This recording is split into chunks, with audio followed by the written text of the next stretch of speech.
Dua sepeda motor bertabrakan di Kampung Taneti, Desa Bontosunggu, Kecamatan Bajeng, Kabupaten Goa, Jumat tanggal 27 Agustus tahun 2021. Satu orang meninggal terbakar dalam peristiwa itu. Seorang lainnya luka ringan, seperti video yang dibagikan akun @andreli48. Kepolisian sektor Bajeng mengonfirmasi identitas korban kecelakaan di Jalan Poros Bajeng, Kecamatan Bajeng, Kabupaten Goa, Sulawesi Selatan, Jumat tanggal 27 Agustus tahun 2021 pagi. Insiden tabrakan dua pengendara motor ini mengakibatkan satu meninggal akibat, dan satu orang lainnya mengalami luka.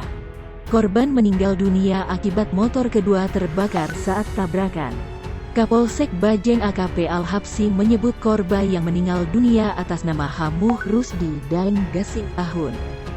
Ia merupakan pensiunan pegawai negeri sipil warga Dusun Paranga, Desa Bon, Kecamatan Bajeng, Kabupaten Goa.